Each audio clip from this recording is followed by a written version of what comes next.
the end of these, we like to sort of just ask a couple of personal questions, just to kind of let viewers get to know you in a different way. Last night, as you know, we did a town hall. Senator Cruz, I talked to him. He said he was claiming that you had suggested your sister as a Supreme Court justice. You had not actually done that. I have never. You had said she would make great. She would be fantastic. Very smart. But you'd have to rule that out because she was your sister. What he said was. He says, it's great to support your sister, that's a nice thing, but if you're actually suggesting someone for the Supreme Court, his sister is a radical pro-abortion judge. She struck down New Jersey's ban on partial birth abortion as irrational. That's an extreme position. That's who he suggested as a Supreme Court justice last year. What's your reaction? So my sister is a brilliant woman who was always a fabulous student, very, very smart. She was appointed by Ronald Reagan. He said appointed by Bill Clinton. She was elevated to the Court of Appeals. Very high position, right under the Supreme Court, as you know. She was elevated to the Court of Appeals by Clinton, appointed by Reagan, elevated. And the reason she was elevated, she was an outstanding intellect and an outstanding judge. I don't even know what her views are on abortion. I really don't.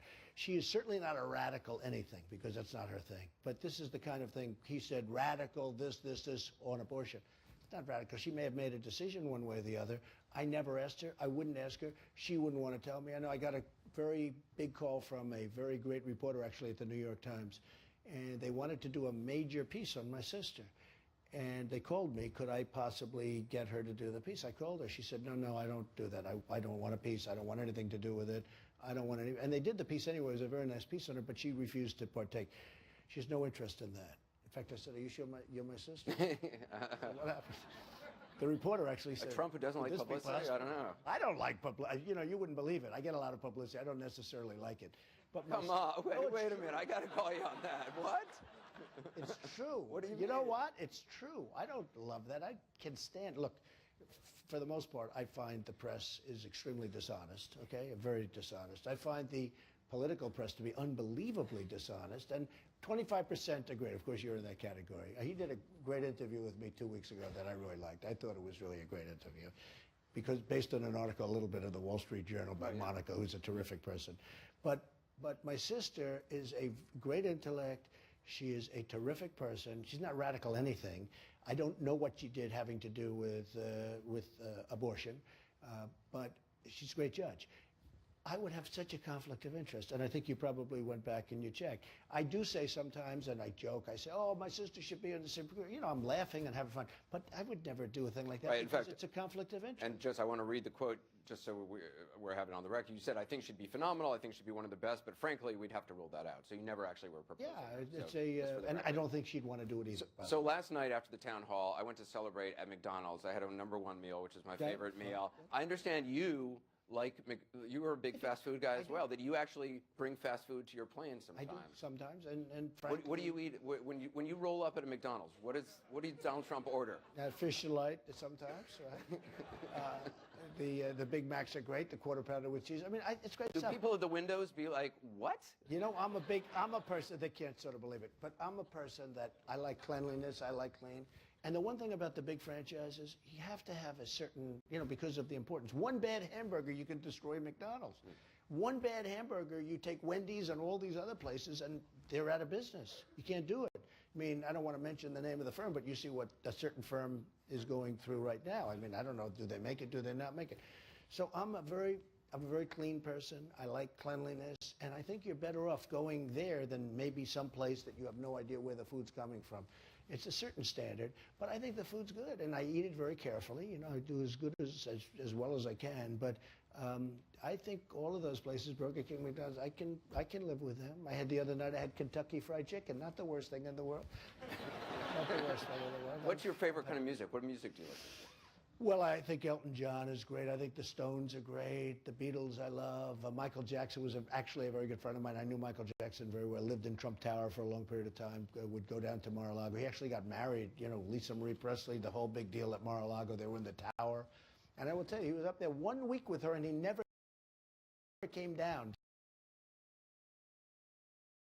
So I don't know what was going on, but they got along. A lot of people say, oh, they didn't really. They were up there for a week. They never, ever came down. I said, where the hell is Michael? I've never seen Michael.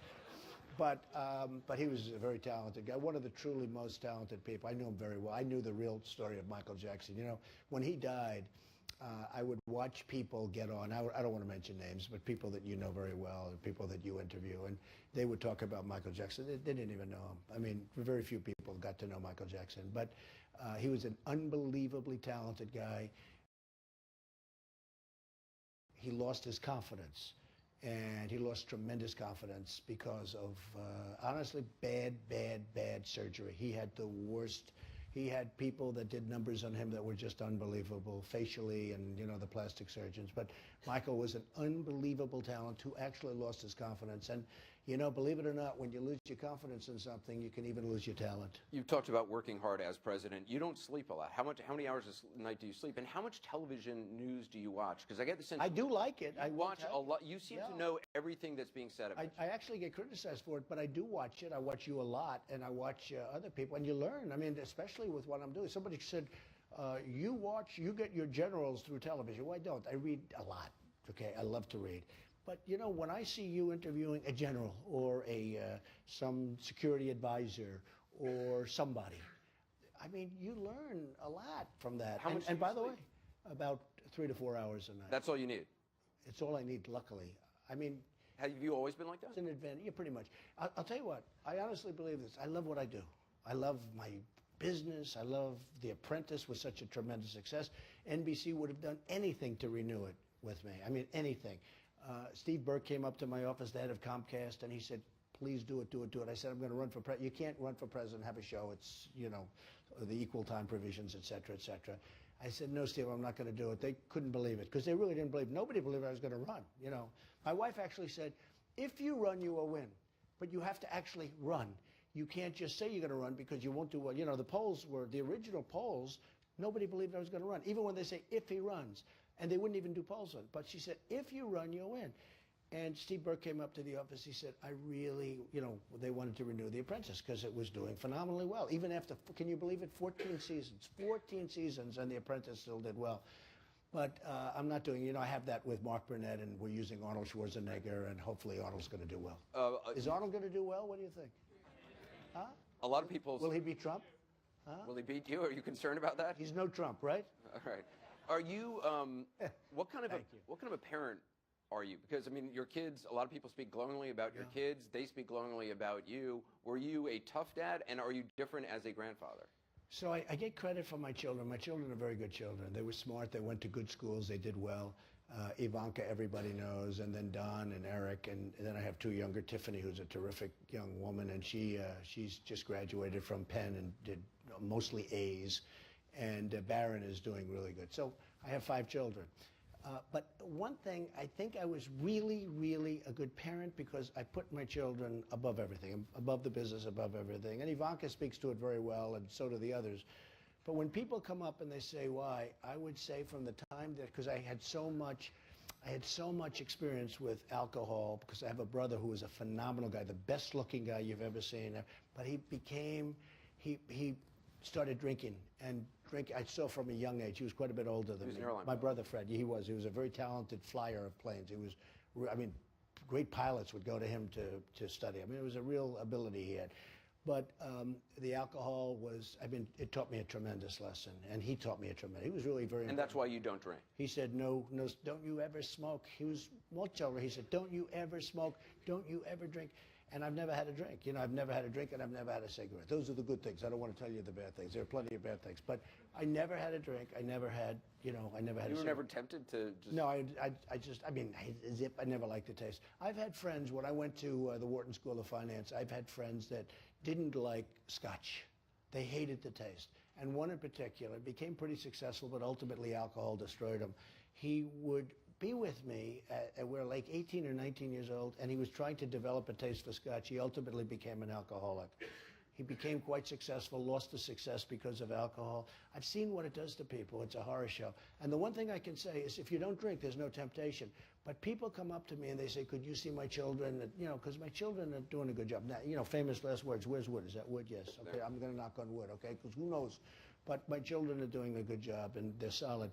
But I would tell them from a very young age, no drugs, no alcohol, no cigarettes. I'd say this so over and over. In fact, Ivanka sometimes would go, Dad, you're driving me crazy. You know, she's like 4 years old. She didn't even know what it was.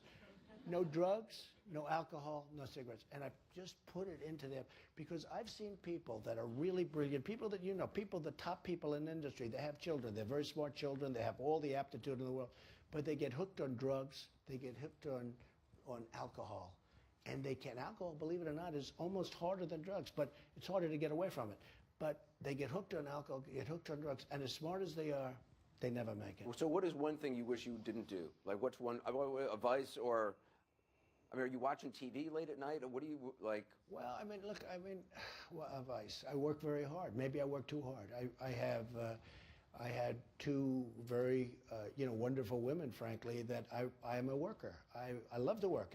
I don't consider myself like a workaholic. I'm a workaholic, but I don't consider that a bad thing.